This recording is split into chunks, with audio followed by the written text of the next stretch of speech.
সুপ্রিয় দর্শক শ্রোতা সবাইকে অনেক ধন্যবাদ জানাচ্ছি।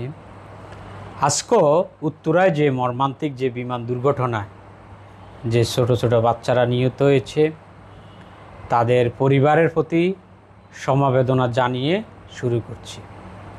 দর্শক, এই ঘটনার পরে দেশব্যাপী মানুষের মধ্যে কিছুটা শোক এবং কিছু কারণে কিছু হতাশা নেমে এসেছে।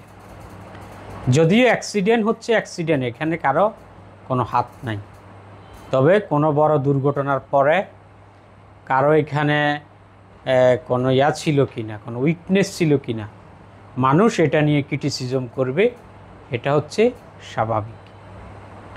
তো দর্শক,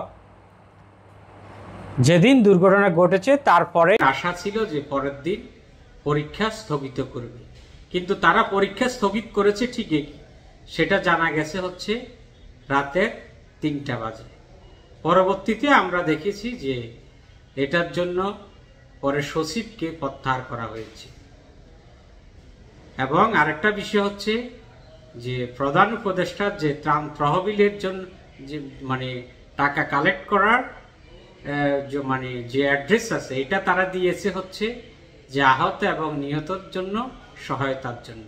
তো দর্শক, একটা দেশের যদি 30-40 জন আহত নিহতের খরচ জোগাড় করার জন্য ত্রাণ তহবিল থেকে যদি সাহায্য চাওয়া হয়, তাহলে এটা জাতির জন্য লজ্জা এবং হতাশা।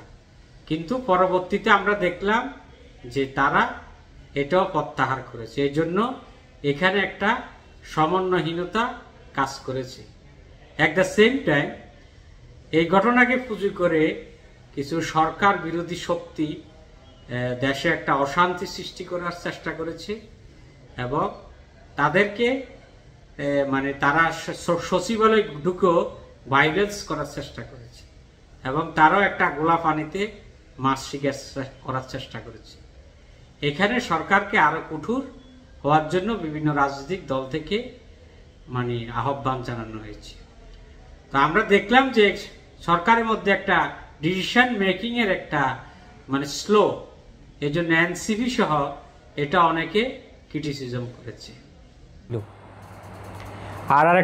আরেকটা শিক্ষার্থীদের পক্ষ থেকে বা যারা অভিভাবক আছে অনেকেই বলছে যে মৃতের হিসাব সঠিকভাবে প্রকাশ করা হয় না। এটা কতটুকু সত্য এটা আরও পরে বলা যাবে। তারপরও কালকে রাত পর্যন্ত তারা 31 জন, আমি যতটুকু দেখলাম যে সরকারিভাবে মৃতের সংখ্যা এখনও হসপিটালগুলিতে অনেক গুরুতর আহত আছে এবং সেই জন্য আরও কিছু মৃতের সংখ্যা বাড়তে পারে। এখন নিখোঁজও আছে, এখন অনেক ক্লাস আছে যে পরিবার শনাক্ত করতে পারছে না। এই জন্য মালিবাগে আমি যতটুকু জানি সেখানে ডিএনএ টেস্টের ব্যবস্থা করা হয়েছে।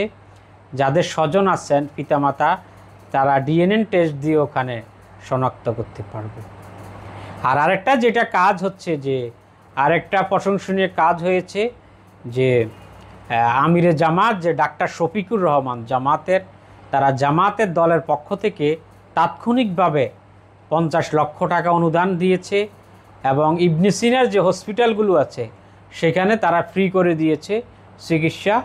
তারপর একটা সরকার যেখানে অনেক কিছু করতে পারছে না, একটা রাজনৈতিক দল যে এতটুকু করছে, এটা তাদেরকে প্রশংসা দিতেই হবে। যদি তাদেরকে এটা প্রশংসা না দেওয়া হয়, তারা রাজনৈতিক দলগুলো তাহলে এই উৎসাহ হারিয়ে ফেলবে।